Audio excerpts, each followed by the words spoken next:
Morning student. आज मैं आप लोगों को BEd first year biological science का पहले चैप्टर पाठ्यक्रम में जीव विज्ञान का महत्व इसके बारे में आज मैं आप लोगों को पढ़ाऊंगी। पिछले वीडियोस में मैंने आपको जीव विज्ञान का जो सिलेबस है बायोलॉजिकल साइंस का कि इसमें क्या क्या है वो सारा मैंने आप लोगों को बताया था। तो आइए आज मैं आपको ये बताती हूँ कि जीव विज्ञान क्या होता है, क्यों उसे पाठ्यक्रम में शामिल किया गया था, इसकी महत्वता क्या है। तो चलिए मैं शुरुआत करते सबसे पहले कि जीव विज्ञान क्या है, जीव विज्ञान क्यों इसको शामिल किया गया। तो जीव विज्ञान बहुत ही पुराना और विस्तृत विज्ञान है। आज इसके अनेकों उपविषय हो चुके हैं, जैसे taxonomy, biology, physiology, ecology, virology, genetics, cellular biology, radiation biology. दरअसल जीव विज्ञान तब से ही अस्तित्व में आ चुका था जब से ये पृथ्वी का निर्माण हुआ था, जब से ये छोटे छोटे सूक्ष्म माइक्रो ऑर्गेनिज्म जो है, माइक्रो ऑर्गेनिज्म पृथ्वी पे जब से ये आने लगे थे तब से ही जीव विज्ञान अस्तित्व में आ गया था।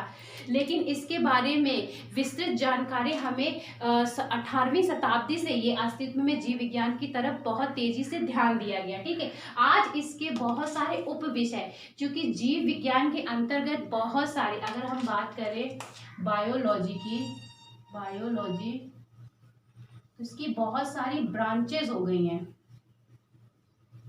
इसमें हम बात कर सकते हैं इकोलॉजी, माइक्रोबायोलॉजी, बायोकेमिस्ट्री, ठीक है, फिजियोलॉजी, ये सब मैं शॉर्ट में लिख रही हूँ, वायरोलॉजी, और भी बहुत सी ऐसी चीज़ें हैं जो इसके अंतर्गत बहुत बड़ा इसके उपविषय हो चुके हैं।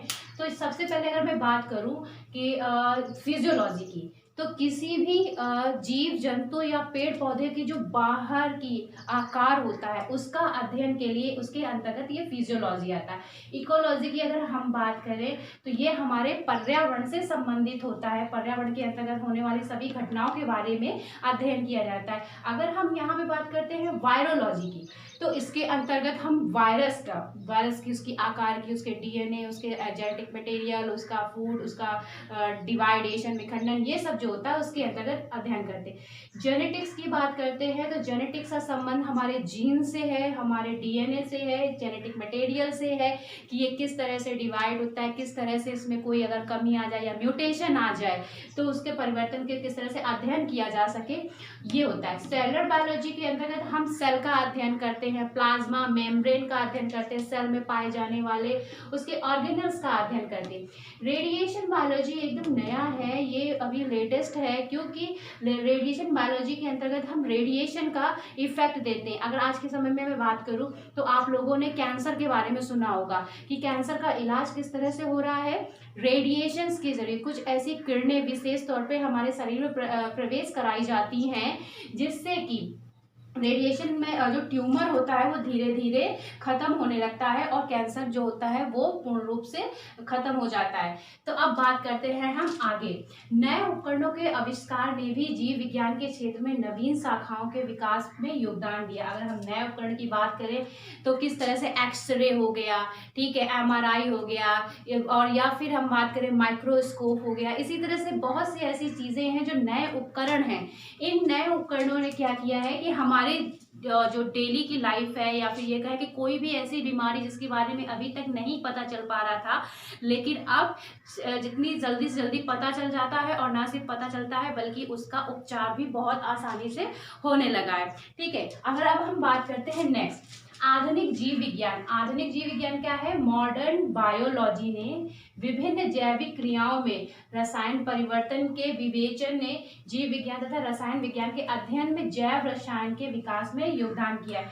जो मॉडर्न बायोलॉजी है ना, मॉडर्न बायोलॉजी के अंतर्गत अगर हम देखे जाए तो बायोकेमिस्ट्री, ये बायोकेमिस्ट्री यहाँ पे जो आया है ये जैव रसायन, इस बायोकेमिस्ट्री के अंतर्गत आपके हार्मोन्स, प्रोटीन और इससे हार्मोन से संबंधित होने वाली एंजाइम, इससे होने वाली बीमारियां, सिकनेस, या इससे होने वाले कई तरह के ऐसे परिवर्तन जो हमारे बॉडी में, या फिर ना सिर्फ मनुष्यों की बॉडी में, जानवर की बॉडी में, बल्कि पेड़ पौधों की बॉडी के अंतर्गत होने वाली नई नई क्रियाओं के बारे में सभी जानकारी को उपलब्ध करना, प्राप्त करना, ये हमारा मॉडर्न बायोलॉजी के अंतर्गत आ गया है।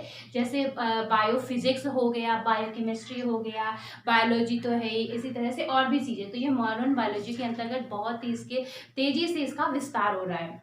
अब अगर हम बात करें जीव विज्ञान, विज्ञान की वह शाखा है जो जीवित प्राणियों और वनस्पतियों के द्रव्य तथा ऊर्जा का अध्ययन करती है। इसके अध्ययन में अनेकों विषय जैसे biophysics, biochemistry, development biology, molecular biology का विकास किया गया। तो जीव विज्ञान की अगर मैं बात करूँ कि ये वह शाखा है जो जीवित प्राणियों, जीव विज्ञान में याद रखना कि जितनी भी लिविंग थिंग इस पृथ्वी पे है, यानी कि जो जीवित है, प्रत्येक जाति मनुष्यों की, जानवरों की, पेड़ पौधों की, सूक्ष्म जीव की, जो मिट्टी में होते हैं, जो हम जिनको हम देख भी नहीं सकते हैं, इवन वायरस, बैक्टीरिया, जिसका कोई हम अस्तित्व तो मानते हैं लेकिन आज तक कभी वायरस बैक्टीरिया को कोई अपनी नग्न आंखों से नहीं देख सकता, केवल और केवल माइक्रोस्कोप के जरिए ही संभव हो पाया है।